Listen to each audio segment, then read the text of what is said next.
C# also has built-in data types for working with characters and strings. They are the char and string data types, not surprisingly. The character data type, or char, in C# represents a single Unicode character, and that's 16 bits or 2 bytes.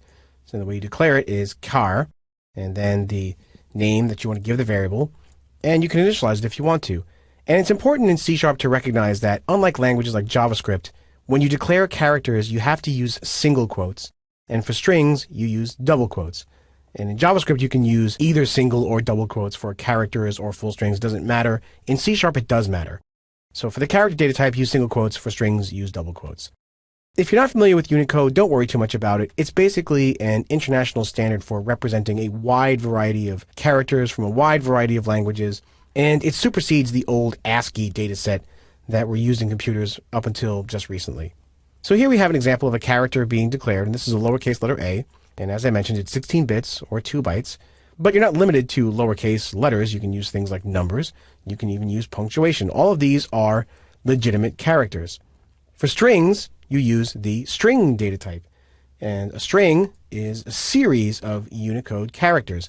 And unlike other languages, like say C, or languages based on it, like Objective-C, C# provides a native built-in data type for working with strings, and it's just called the string.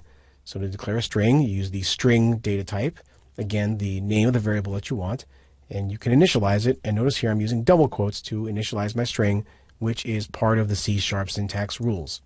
Strings can also have escape characters in them. In this case, for example, the \n represents a new line character, and these are handled automatically for you by C#.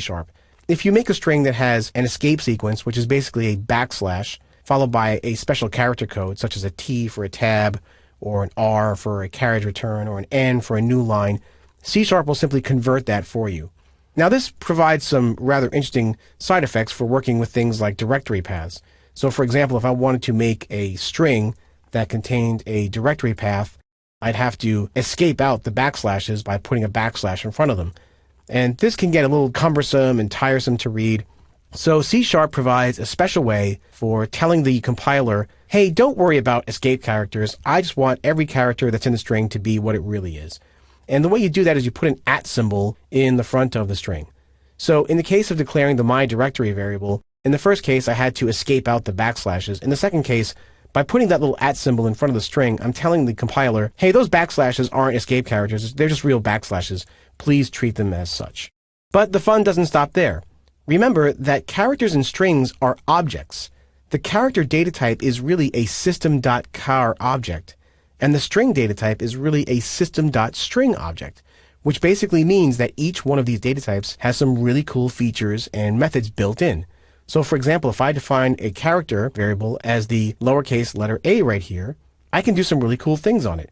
I can ask the character, hey, is it an uppercase letter, or is it a digit, or is it a letter? Is it punctuation or white space? I can do things like convert the character to uppercase or to lowercase. The same is true of things like strings. If I declare a variable that holds a string, I can do some really interesting things on it because remember, it's an object, and the objects have built-in methods. So for example, I can do things like convert the string to upper or lowercase. I can search the string to see where a substring appears in the string, and I can do that searching forward or searching backwards. I can take strings and trim white space off of them. We already saw how to do things like string.formatting using the console.write line. You can see if a string is null or is empty. And all of these features come built into the language, simply because these data types, even though they're primitives, derive from system.object. One of the things to keep in mind is that strings are what's called immutable. They can't be changed once they are created. Now, you might be saying, well, wait a second, Joe, I've seen you change strings all throughout this course so far. What are you talking about? Well, the thing is that operations that appear to change a string actually create a new string. And the thing is, this can cause a pretty significant performance penalty if you're not careful. So let's take an example. Suppose we had a string variable called result, and we initialize it to be an empty string. And then we have a loop that executes, say, 1,000 times. And then inside that loop, we're saying result plus equals, some string, some kind of thing that we calculated.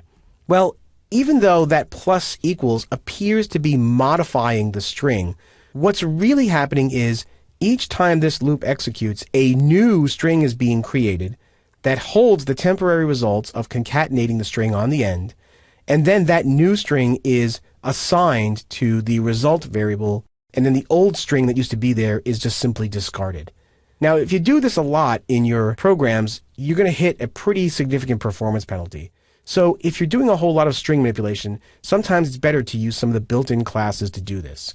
C# provides one of these called the string builder. So what you do is you would, instead of just declaring a variable named result, you would build a string builder object.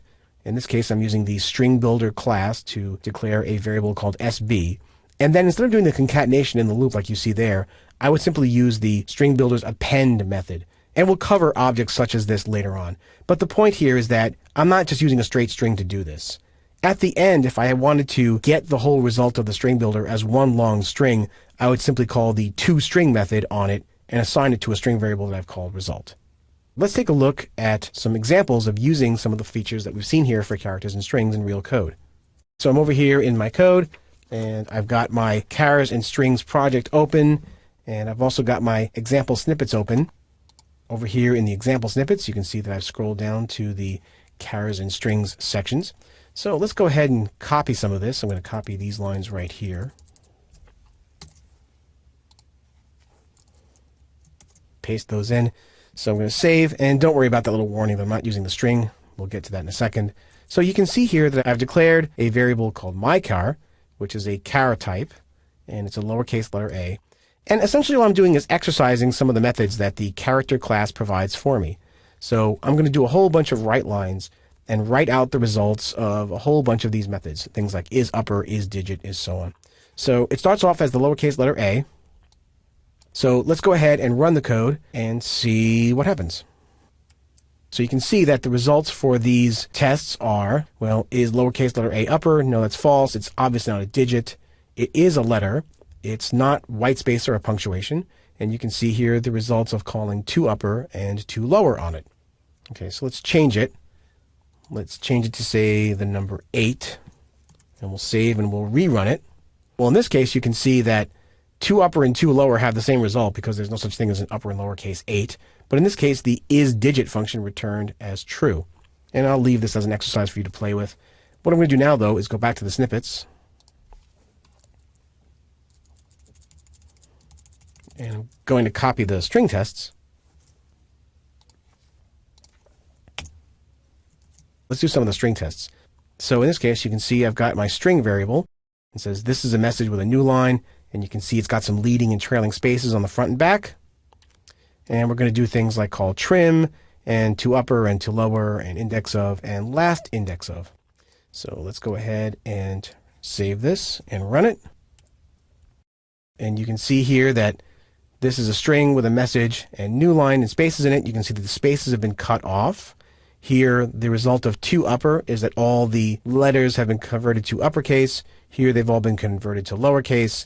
And then we found the indexes of the letter A and the substring and.